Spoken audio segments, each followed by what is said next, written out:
Friends, ఈరోజు అయితే అవిసె గింజల కారం చేస్తున్నానండి. వాటికి కావాల్సిన పదార్థాలు: ఒక చిన్న బౌల్ నిండా అవిసె గింజలు, కొన్ని పల్లీలు, కొన్ని మినపగుండ్లు, కొంచెం శనగపప్పు, కొద్దిగా జీలకర్ర, ఉప్పు, ఎండుమిరపకాయలు ఒక 10, అల్లం వెల్లుల్లి రిబ్బలు ఒక 10 ఫ్రెండ్స్.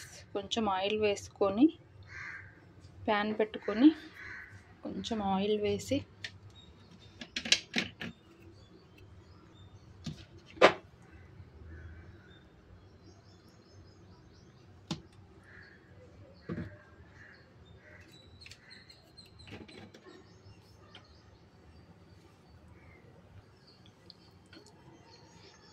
ఆయిల్ ప్రిపేర్ అయ్యాక ఎండుమిరపకాయలు వేసుకోవాలి.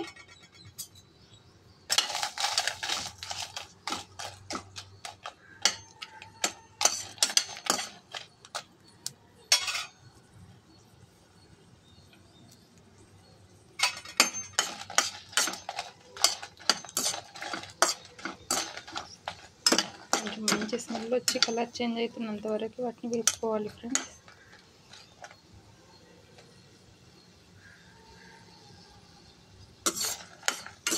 ఎండుమిర్చి కదండి, కొంచెం త్వరగా వేగుతాయి.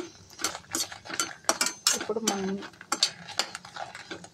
కొంచెం కలర్ చేంజ్ ఏం చేశారు.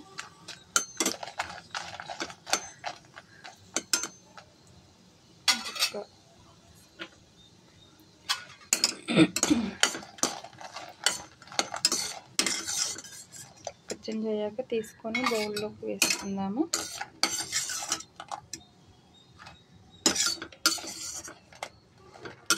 త్వరగా మాడిపోయే ఛాన్స్ ఉందండి ఇవి, ఎందుకంటే ఎండుమిర్చి కదా.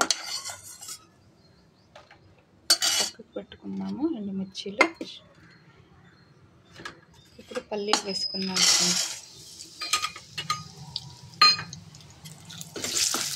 ఎందుకంటే పల్లీలు ఉన్న అవిసె గింజల కారం పిల్లలకి బాగుంటుందండి. ఇడ్లీకి, దోశకి వాళ్ళు ఇష్టంగా తింటారు.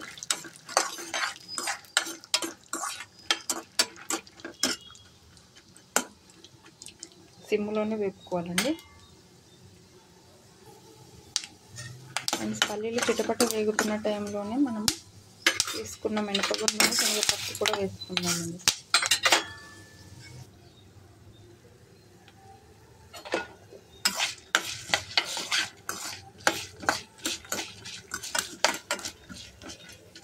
ఇది కొంచెం గోల్డెన్ బ్రౌన్ కలర్కి రావాలండి. వేగి పచ్చివాసన పోయేంత వరకు వేగాలి.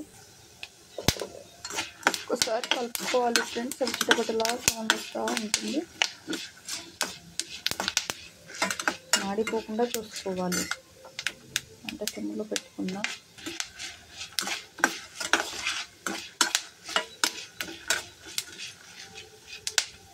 ఇవి వేగుతున్న టైంలోనే మనం తీసుకున్న అవిసె గింజలు కూడా వేసుకుందామండి.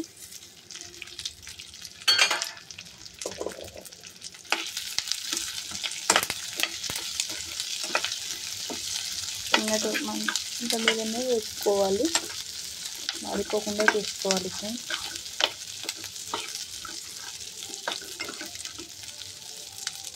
ఒక్క నిమిషం